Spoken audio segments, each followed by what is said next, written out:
Bonjour à tous, j'espère que vous allez bien et que le confinement se passe bien pour chacun d'entre vous, que la situation n'est pas trop pénible. Comme promis, je vous retrouve à nouveau sur Facebook pour répondre aux questions que vous m'avez posées. Comme la dernière fois, nous en avons sélectionné plusieurs et je vous propose dès maintenant de démarrer par une question de Romain, que beaucoup d'ailleurs de parents se posent et qui me demande « Bonjour Madame Le Pen, j'ai une fille au CP et je suis contre le fait de la mettre à l'école à partir du 11 mai. Ai-je un recours ?» Sachant qu'elle court un risque, c'est l'inquiétude évidemment de nombreux parents. J'en suis tout à fait consciente. Vous savez que j'ai exprimé mon interrogation sur cette décision du gouvernement de renvoyer tous les enfants à l'école le 11 mai pour une raison très simple d'ailleurs, c'est que lorsque l'on regarde la manière dont se sont comportés les autres pays, on s'aperçoit que les écoles, c'est en réalité la dernière chose qu'on réouvre après tout le reste. Je vous donne un exemple, l'Autriche qui gère plutôt très bien la crise sanitaire, qui sort du confinement en ce moment, qui réouvre les écoles, les entreprises, eh bien, ne réouvrira les écoles que dans un mois. Il restera le 11 mai 1 mois et demi d'école. Objectivement, on peut s'interroger sur la réouverture de celle-ci, et particulièrement pour la réouverture pour les tout-petits, c'est-à-dire ceux qui sont en fait dans l'incapacité de mettre en œuvre les gestes barrières, faire laver les mains aux enfants plusieurs fois par jour, inutile de vous dire que c'est compliqué, les empêcher de s'approcher les uns les autres, ça relève quasiment de l'impossible, et j'avoue que j'ai une pensée pour les enseignants parce que la situation va être pour le moins complexe. Bon, c'est évidemment beaucoup plus compliqué que pour les étudiants, alors que paradoxalement, les étudiants, eux, ne rentreront pas à l'université. Donc je pense que c'est prendre un risque qui est un risque inutile quand on sait qu'il restera 1 mois et demi d'école et que, objectivement, pour les tout-petits, c'est quand même pas catastrophique si ils prennent un peu de retard. C'est encore plus vrai peut-être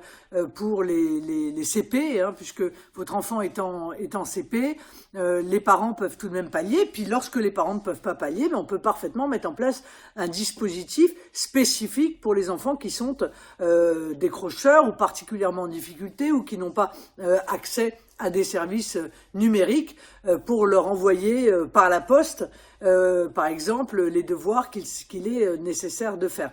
Enfin, quoi qu'il en soit, je ne voudrais pas que la réouverture de ces écoles puisse entraîner évidemment une deuxième vague d'épidémie, mais je vous enjoins quand même à attendre, parce que je ne sais pas si vous avez noté, mais dans cette crise sanitaire, il faut toujours attendre le contre-ordre. On vous dit quelque chose et puis en réalité, quelques jours plus tard, on vous dit exactement l'inverse. J'ai eu l'occasion de dire que c'est tout ratatou et le contraire de tout. Donc c'est pas sûr que la décision n'évolue pas au fur et à mesure de la période qui nous sépare du 11 mars. J'ai une question de Hakim de l'Isère. Monsieur Macron nous a dit que les tests ne seraient faits que pour les personnes présentant des symptômes. Qu'en pensez-vous? Car beaucoup de gens, je crois, qui n'ont pas de symptômes peuvent quand même être contagieux. Oui, alors, vous savez, sur ce sujet, je vous avoue que là, pour le coup, j'ai exprimé à plusieurs reprises mon désaccord total sur la stratégie qui a été mise en œuvre, et dont je pense que c'est probablement une stratégie liée en fait à notre situation de pénurie qui elle-même est incontestablement de la responsabilité du gouvernement pour une raison simple, c'est que dans tous les autres pays, la première chose que l'on fait, c'est de tester les gens qui ont des symptômes. En France, aujourd'hui, au moment où on se parle, les gens qui ont des symptômes ne sont pas testés. Et ils ne l'ont pas été depuis en fait le début de la crise sanitaire. Typiquement, n'ont été testés que ceux qui étaient dans une situation grave et qui donc devaient être hospitalisés. Pour les autres, qu'est-ce qui s'est passé? On leur a dit, il y a toutes les chances pour que vous ayez évidemment le Covid-19, on ne vous teste pas, on ne vous traite pas, puisque le seul traitement possible en début de symptômes à disposition, qui est l'hydroxychloroquine, allié à l'azithromycine, en réalité a été interdit par le gouvernement. Les médecins ne pouvaient pas et ne peuvent toujours pas prescrire ce traitement. Vous rentrez donc à la maison avec du Doliprane et on ne vous donne même pas un masque des masques pour éviter la contamination intrafamiliale. Donc en réalité, on peut dire aujourd'hui que les gens continuent, lorsqu'ils sont malades, à contaminer leur entourage, à contaminer leur famille. Et ceux qui travaillent continuent à contaminer leur famille et leurs collègues, puisque on n'a même pas mis en place une stratégie pour tester les gens qui travaillent. Hein, on l'a vu, l'histoire typique, c'est l'histoire du pilote qui est allé chercher des masques en Chine et dont on s'est aperçu, arrivé en Chine, puisqu'il a été testé en Chine, qu'il avait le Covid-19. Donc le virus continue à circuler et moi je regrette évidemment fondamentalement qu'on ne se serve pas de ce moment de confinement pour avoir une stratégie que j'ai appelée une stratégie offensive qui consiste à tester tous ceux qui travaillent et à les isoler pour qu'on évite de continuer ces contaminations en chaîne. Je vous rappelle quand même que très tôt, l'OMS a réclamé que l'on teste massivement les gens, qu'on les traite, qu'on les teste, qu'on les traite et qu'on les isole. Nous n'avons absolument pas fait ça en France et beaucoup d'autres pays ont mis en œuvre cela avec, il faut bien le dire, un certain succès. Hakim, pardon, vous m'interrogez aussi sur la volonté du président de la République de tester ceux qui sont malades. Alors moi, ça m'apparaît être une évidence, mais enfin, comme ça n'est toujours pas le cas, évidemment, le sujet, c'est aussi les gens qui sont asymptomatiques. Et c'est vrai que dans l'idéal, il faudrait en réalité tester tout le monde. Tester ceux qui sont malades, tester l'entourage de ceux qui sont malades, tester ceux qui ont été en contact avec ceux qui sont malades, et puis même tester l'ensemble de la population, comme l'a fait l'Allemagne et d'autres, pour savoir qui est atteint par le virus, même si cette personne-là n'a pas de symptômes, puisque 80% des gens ne développent pas de symptômes. Alors on nous explique qu'on va monter en puissance, mais très honnêtement, les chiffres qu'on nous donne, là encore, ne sont pas rassurants. Moi, j'ai entendu M. Véran, je crois que c'était le 26 mars, nous dire qu'il avait commandé pour fin avril 2 millions, je crois, de tests. Alors, c'est pas avec 2 millions de tests qu'on va tester l'ensemble de la population. Il faut donc vraiment s'interroger pour savoir pourquoi des pays ont à disposition parfois 500 000 tests par jour, alors que nous-mêmes, nous n'en avons quasiment pas. J'ai une question de Véronique. Bonjour Marine, je suis commerçante à Antibes. Depuis des années, je suis en bénéfice, mais aujourd'hui, tout est à l'arrêt. Zéro touriste, c'est une catastrophe. Je vais devoir réouvrir avec des dettes engendrées par l'État. On propose de nous faire un crédit pour payer. Les assurances ne veulent pas ouvrir le portefeuille. Que faire? Bien évidemment, il faut que les assurances fassent leur travail. Il est tout à fait légitime, puisque c'est un risque tout à fait imprévu pour les commerçants en question, les artisans, les auto-entrepreneurs qui se retrouvent à l'arrêt par une décision en fait d'interdiction administrative de travailler, que les assureurs mettent aussi la main à la poche. Ce qui, pour l'instant, ne semble pas être le cas. Mais même sur le fond, je vais vous dire, venir dire à des commerçants, on va vous ouvrir la possibilité d'accéder à un prêt dont 90% est garanti par l'État. Mais un prêt, même sur le long terme, excusez-moi, mais un prêt qu'il va falloir rembourser, alors que dans le même temps, il n'y a aucun revenu d'activité. Zéro revenu d'activité. Et je crains, hélas, que cette situation, de surcroît, ne dure. Car rien ne dit que le déconfinement ne va pas se faire de manière progressive, comme ça s'est fait quand même un peu partout, et que un certain nombre de commerces, en réalité, n'ouvrent que bien après le 11 mai. C'est pour ça que j'avais proposé, je vous en ai déjà parlé, que la Banque Centrale Européenne, puisque elle a fait 750 milliards de créations monétaires pour venir en aide aux grandes entreprises et aux banques, et accessoirement également aux États, et bien que sur ces 750 milliards, il y ait 10 milliards par mois de confinement qui soient réservés pour les très petites entreprises, enfin les entreprises de moins de 1000 salariés. Moi, ma proposition, c'était sans aucun critère, parce qu'on voit quand même qu'il y a des banques qui jouent pas le jeu non plus, qui demandent des critères un peu serrés, qui exigent, alors que c'est interdit, des garanties personnelles de la part des chefs d'entreprise. Là, dans ma proposition, c'était la Banque de France qui versait à toutes ces entreprises de moins de 1000 salariés, de l'auto-entrepreneur en passant par l'agriculteur jusqu'à l'entreprise de 1000 salariés, 1500 € de forfait plus 1000 € par salarié pour pouvoir avoir des liquidités. Parce que c'est de ça que nos entreprises vont mourir. C'est de l'absence de liquidité. Et je peux vous dire que là, fin avril, la situation va être catastrophique pour nombre de nos très petites entreprises. Alors ce sont elles qui sont la source le gisement d'emploi dans notre pays. Donc je lance encore un appel au gouvernement. Il n'est pas trop tard pour mettre en place la proposition qui est la mienne. La Banque de France verse directement, sans critères, sur les comptes en banque des entreprises, c'est 1500 € plus 1000 € par salarié pour éviter évidemment d'engendrer des dettes alors même qu'il n'y a aucun revenu par une décision administrative de fermeture. J'ai une question de Monique. Marine, pourquoi les pharmaciens ne peuvent pas acheter et vendre des masques à tout le monde? Ça, c'est une bonne question. Alors, au départ, là encore, c'est toujours la conséquence de la pénurie. Au départ, je vous rappelle qu'au tout départ de la crise, le gouvernement a menti de manière éhontée sur ce sujet.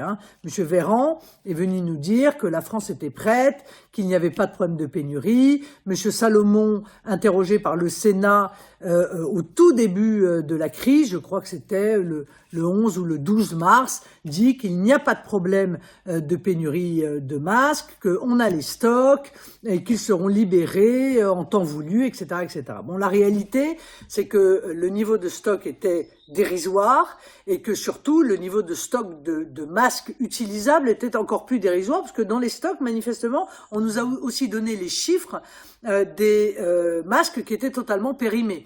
Vous avez vu des vidéos passer sur les réseaux où les élastiques partaient en poudre, où les masques étaient parfois même avec de la pourriture dessus, comme ça a été le cas à La Réunion. Donc, comme il y avait une pénurie, le gouvernement s'est dit on va interdire aux pharmacies de vendre des masques aux particuliers et on va exiger que les pharmacies ne vendent des masques que aux professionnels de santé.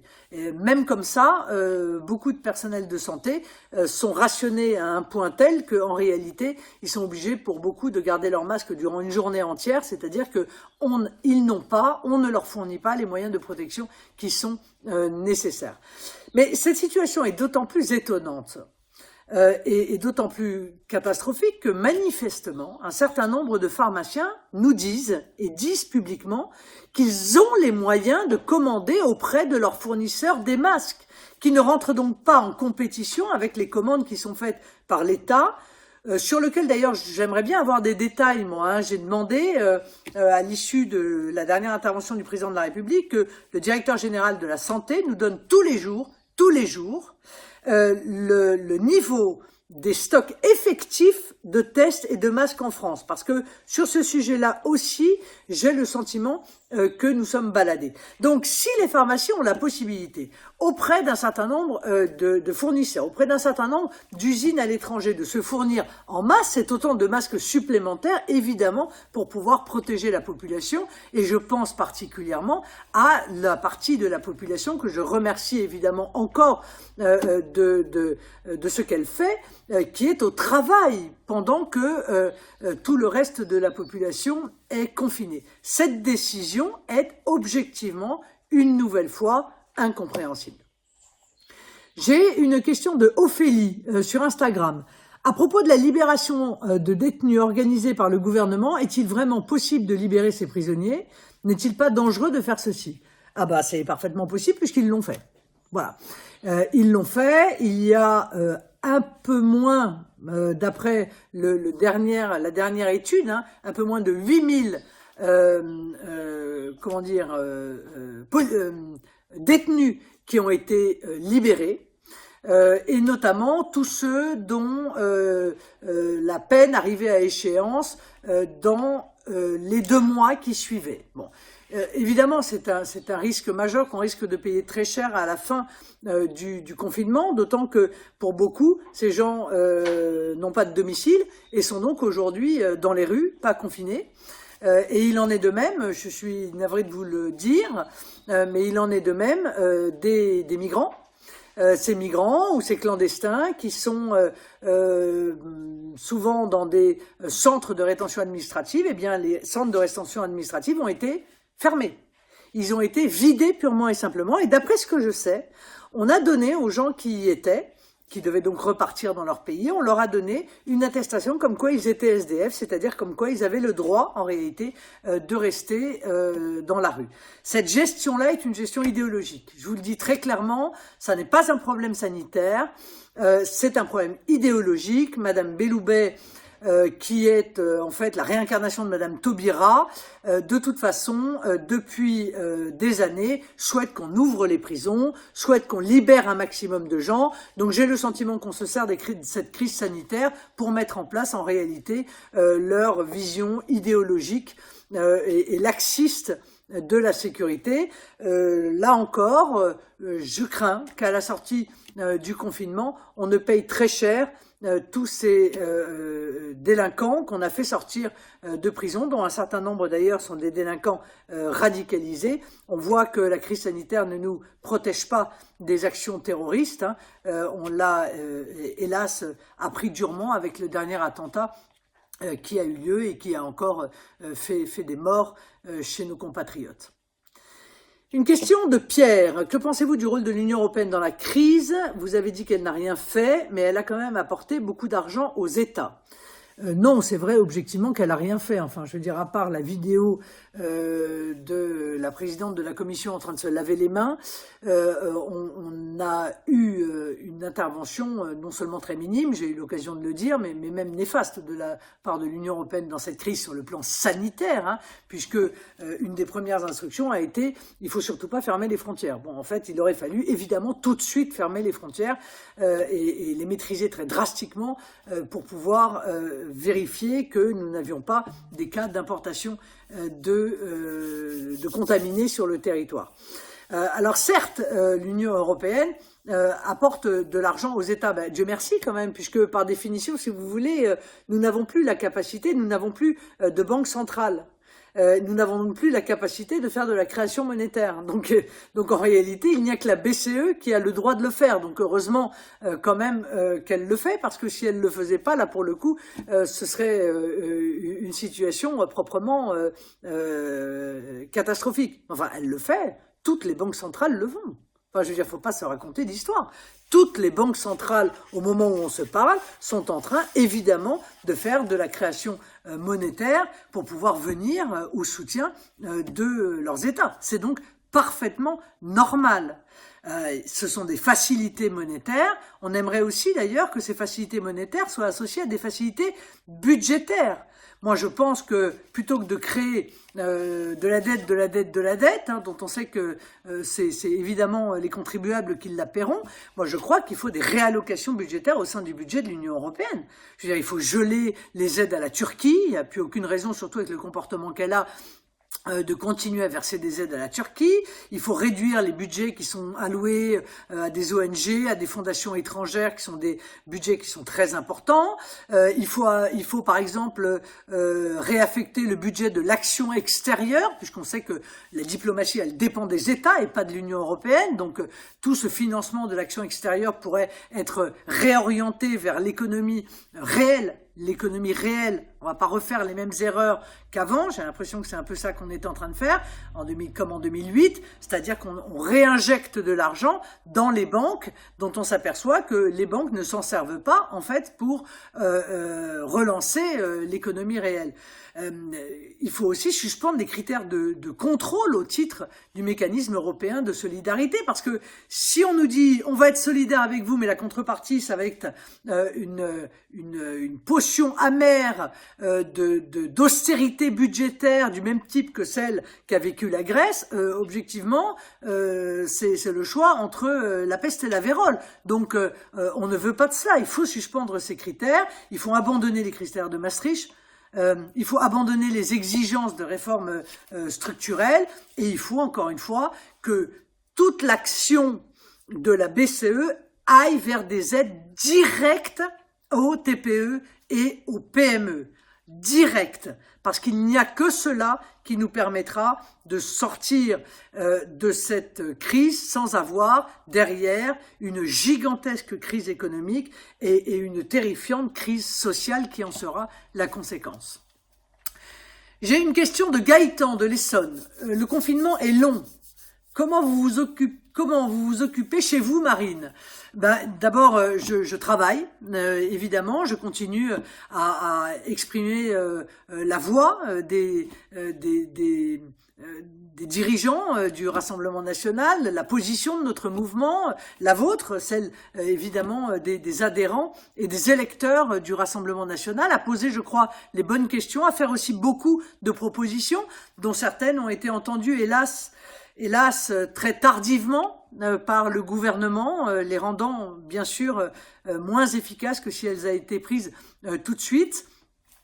Évidemment, nous travaillons aussi avec les instances du Rassemblement national. Nous faisons des visioconférences régulièrement. Nous sommes au contact de nos structures, de nos remontées de terrain. Et puis le reste du temps, écoutez, j'ai la grande chance d'avoir un jardin. Vous savez que j'habite en banlieue, c'était un des avantages quand on n'habite pas dans la capitale, c'est la possibilité d'avoir un jardin. Alors je jardine, comme beaucoup de Français, je m'occupe de mes fleurs, je m'occupe de mes plantes, je dépote, je rempote, tout ça, ça occupe dans la journée.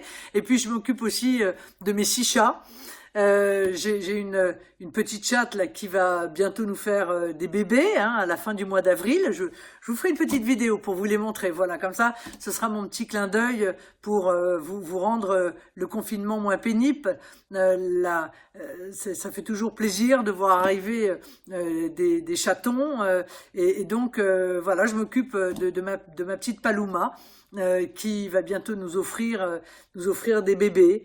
Mais c'est vrai que c'est long. Voilà, c'est vrai que c'est long et que je ne peux m'empêcher évidemment de penser à ceux qui vivent le confinement dans des appartements qui sont exigus, de ceux qui le vivent alors qu'ils sont nombreux dans des appartements qui sont exigus, qui n'ont pas la possibilité d'avoir un jardin ou un jardinet. Je pense à eux tous les jours parce que je sais que c'est un grand sacrifice qu'ils font, que c'est un sacrifice pour le bien collectif et une nouvelle fois, je les en remercie vraiment du fond du cœur de respecter ces instructions parce que évidemment elles ne sont pas les seules mais elles font partie de la panoplie de ce qu'il faut faire puisque nous n'avons ni masque pour tout le monde ni test pour tout le monde, de ce qu'il faut faire pour tenter de limiter le nombre de victimes dans notre pays.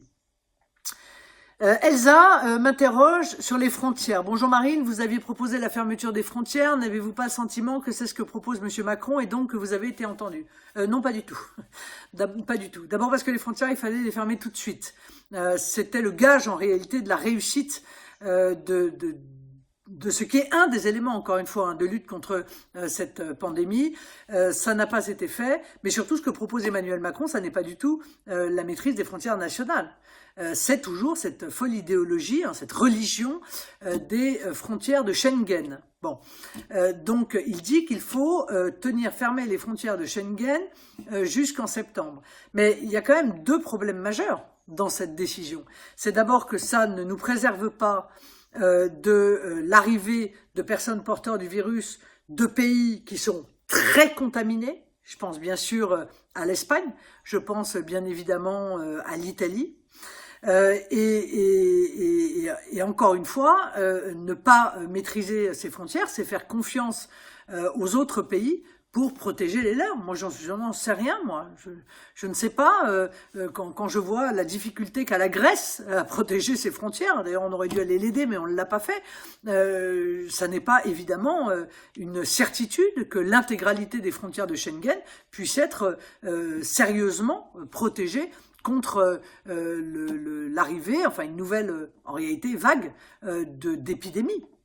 Donc, je pense que ce sont les frontières françaises qu'il faut maîtriser, mais on ne les maîtrise pas, on le sait bien. Enfin, je veux dire, moi j'ai eu des dizaines d'exemples de gens qui m'ont dit « Mon fils est rentré de Malaisie, aucun contrôle à l'aéroport, rien, même pas une prise de température, même pas un questionnaire, vous étiez où est-ce que vous allez habiter, est-ce qu'il faudra prendre vos températures 2 fois par jour, à la moindre alerte, il faut nous prévenir, rien de rien. » J'ai des témoignages de gens qui sont rentrés d'Espagne en voiture, en plein confinement, et qui n'ont absolument rencontré personne.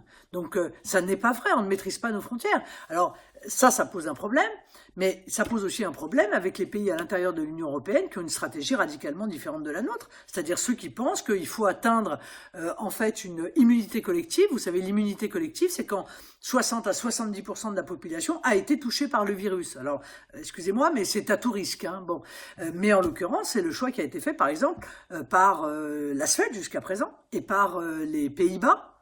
Et donc, j'aimerais bien savoir, est-ce qu'on va prendre des mesures pour empêcher cela? Parce que, pour le coup, c'est comme si le confinement ne servait à rien si on continue à laisser les frontières ouvertes. Marie m'interroge sur le gouvernement qui propose une application pour savoir si nous avons été en contact avec des personnes atteintes du Covid. Alors, qu'est-ce que j'en pense? Écoutez, moi je pense que ce qu'on appelle le tracking, dont l'objectif est de traquer en fait la chaîne de contamination de quelqu'un qui a été contaminé. Je pense que ça n'a pas de sens si on n'a ni test ni masque. Voilà, que ça peut venir et que ça peut avoir une utilité évidemment en complément des masques pour tout le monde et des tests qui sont effectués. S'il n'y a pas de test, alors remonter une chaîne de contamination pour savoir si vous avez été en contact avec quelqu'un qui a le Covid, eh bien sera en l'espèce inefficace. Bon. Mais je pense aussi qu'il y a quand même des conditions extrêmement strictes si on passe par une application de ce type. D'abord, c'est l'anonymat total. Il faut évidemment que ceci soit totalement anonyme. Bon. Deuxièmement, il faut que les données qui sont prélevées grâce à cette application aient une durée de vie très courte, la plus courte possible, que ça ne reste pas dans un, stocké quelque part où ça puisse être utilisé, on ne sait pas comment. Troisièmement, il faut que ça passe par le gouvernement et pas par les GAFA, parce que les GAFA, évidemment, elles se serviront des données pour faire toute autre chose que de lutter contre la pandémie. Et puis enfin, je pense qu'il faut qu'il y ait zéro contact, je répète, zéro contact entre cette application et son utilisation et évidemment le ministère de l'Intérieur. Que cette application ne serve pas à faire du renseignement sur les gens, cette situation serait évidemment une atteinte extrêmement grave à nos libertés. Donc, on peut, sur la base du volontariat, accepter de renier un peu de liberté pour un temps très court et dans un but qui soit respecté, c'est-à-dire que seul ce but-là justifie cette limitation de nos libertés individuelles, mais il est évidemment absolument hors de question que on abandonne nos libertés individuelles et nos grandes libertés publiques au bénéfice de cette utilisation. Alors Aurélien, bonjour Marine Le Pen, je souhaiterais savoir si cette crise aidera à faire comprendre à certains qu'il faut relocaliser nos activités en France. Mathieu sur Facebook ajoute, pensez-vous que cette crise signifie la fin du mondialisme? J'aimerais le croire. Je vais vous dire, j'aimerais le croire, parce que la réalité, c'est qu'on parle des erreurs du gouvernement dans la gestion de cette crise sanitaire, mais ce dont on ne parle pas, et il faudra quand même en parler, c'est l'erreur fondamentale faite par les gouvernements qui se sont succédés sur le modèle économique qui nous a été imposé. Voilà, ce modèle de la mondialisation sauvage, ce modèle de la disparition totale des frontières, de l'interdiction du patriotisme économique, car l'Union européenne nous a imposé l'interdiction du patriotisme économique, l'interdiction en fait du localisme, et donc de l'avantage donné par l'État aux productions locales par rapport aux productions européennes ou aux productions mondiales. Et ça, c'est une erreur absolument gigantesque. C'est déjà ce qui a suscité notre désindustrialisation, et c'est évidemment, au moment où l'on se parle, ce qui nous empêche de pouvoir être souverains, de pouvoir être indépendants. La question des médicaments, qui est une question qui n'est pas née pendant la crise du Covid. En 2018, il y a un rapport qui a été commandé. 87 grands hôpitaux européens disaient que leur première préoccupation, c'était une préoccupation de pénurie de médicaments, parce qu'on a délocalisé la fabrication des médicaments. Donc non seulement on a délocalisé, mais de surcroît, on a tué notre industrie, ce qui fait qu'aujourd'hui, le problème des masques, c'est que on n'a pas agi assez vite, on n'a pas commandé assez vite, et donc on se retrouve confronté évidemment à une demande mondiale qui intervient, où tous les pays demandent ensemble des masques, ce qui rend évidemment les livraisons plus compliquées, mais c'est aussi parce que nous n'avons plus d'industrie pour les faire. Elle est là la réalité. C'est que nous ne pouvons pas fabriquer de médicaments, nous n'avons pas les principes actifs, nous n'avons plus les chaînes de fabrication, et nous n'avons pas les chaînes de fabrication pour faire des masques. Et même si on se tourne vers notre industrie textile, celle-ci, elle est tellement faible aujourd'hui en France qu'on ne peut même pas réorienter assez d'entreprises pour pouvoir le faire. Donc, il va falloir qu'on remette tout ça à plat, qu'on fasse du localisme, qu'on fasse du patriotisme économique. Mais pour ça, il va falloir changer les règles qui nous sont imposées par l'Union européenne. Donc moi, je veux bien entendre que le président de la République ait changé d'avis. Bon, j'y crois pas beaucoup. Hein. Je pense qu'on passe pas sa vie à défendre une idéologie mondialiste, sans frontiériste, ultralibérale, et que d'un coup d'un seul, la grâce ou la lumière vous vient. Mais bon, admettons. Mais ça veut dire qu'il va falloir qu'ils combattent au sein de l'Union européenne pour imposer un changement radical de modèle économique. Et ça, je suis pas, en l'occurrence, tout à fait sûr qu'on y arrive. Excusez-moi, mais du coup, mon écran s'est éteint. Ça veut dire que j'ai répondu trop longuement. Bonjour Marine, serait-il possible qu'un geste soit fait pour les parents séparés avec des enfants qui habitent loin? Je n'ai pas vu ma fille depuis Noël 2019, n'ayant pas pu la prendre pour les vacances, cela devient dur, merci d'avance. Oui, bien sûr, je comprends très bien ces difficultés et il faut, dans la mesure du possible, essayer d'y apporter des réponses. Il ne faut pas oublier, si vous voulez, l'aspect humain dans cette crise. Moi, j'ai eu l'occasion d'intervenir parce qu'il y a la garde des enfants. Alors, je pense qu'il y a quand même un certain nombre d'enfants qui ont réussi à changer de domicile pour pouvoir rejoindre l'un ou l'autre de leurs parents. C'est vrai que c'est beaucoup plus compliqué quand, évidemment, un parent habite à l'étranger. C'est complexe. Il faut réfléchir pour essayer d'apporter des réponses les plus proches de la réalité que vous vivez, mais c'est de manière générale l'aspect humain qu'il ne faut pas oublier. De manière générale. On a vu une vieille dame qui a été, qui a eu une amende parce qu'elle était allée derrière la fenêtre de l'EHPAD avec une pancarte pour parler à son mari. C'est pas possible, ça. Il faut pas qu'on oublie cette dimension-là. Ce sont les EHPAD où les gens sont morts sans avoir pu revoir leur famille. Ça aussi, c'est terrible. Or, si on se donnait les moyens de protection très importantes, je veux dire des combinaisons comme on porte la police scientifique, évidemment des masques de très haute protection, les lunettes qui vont avec, les surchaussures, pour pouvoir aller voir les gens qui sont en train de mourir, les proches, les parents, les frères, les sœurs, on peut pas. Je veux dire, il faut pas oublier cette dimension-là. Enfin, c'est ne pas accompagner un malade dans ces derniers moments, et mourir seul, c'est peut-être la chose la pire qui puisse exister. Nous sommes un grand pays civilisé. Il faut qu'on se donne ces moyens-là. Alors, je vois qu'on commence un peu au fur et à mesure à essayer de trouver des solutions, mais ça, c'est urgent, ça aussi.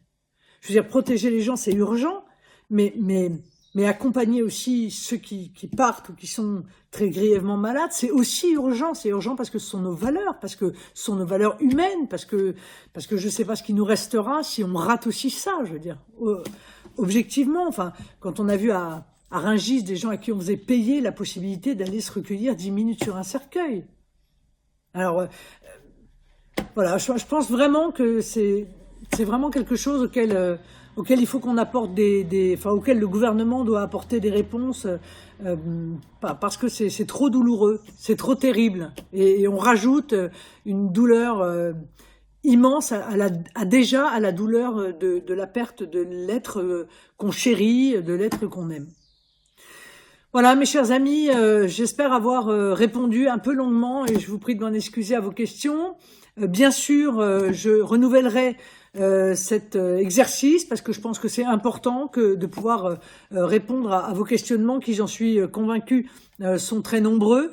Peut-être la fois prochaine pourrons-nous parler plus longuement aussi des aspects économiques, hein, le chômage, la situation très difficile des gens qui sont en chômage partiel, leur inquiétude sur l'avenir, aux entreprises, aux chefs d'entreprise qui ne savent pas comment les choses vont se passer. Demain, j'interviendrai à l'Assemblée nationale dans le cadre du débat sur le projet de loi de finances rectificative, hein, qui va nous permettre d'en savoir un peu plus sur les modalités, les moyens qui sont mis sur la table par le gouvernement pour pouvoir répondre aux urgences qui sont celles qu'entraînent ces fermetures et puis cette crise économique et puis ce confinement qui, c'est vrai, est extrêmement long. Je vous souhaite vraiment bon courage. Véritablement, encore une fois, je sais comme il est difficile pour certains de voir ce confinement s'allonger de 15 jours en 15 jours, mais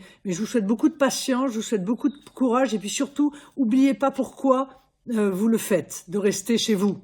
Alors, restez chez vous, faites-le pour nos soignants aussi, à qui j'adresse une nouvelle fois vraiment mon admiration la plus sincère, mon affection même, la plus sincère pour la manière dont ils s'occupent des nôtres, voilà, de nos amis, de nos parents, de nos enfants, de nos familles qui sont actuellement malades.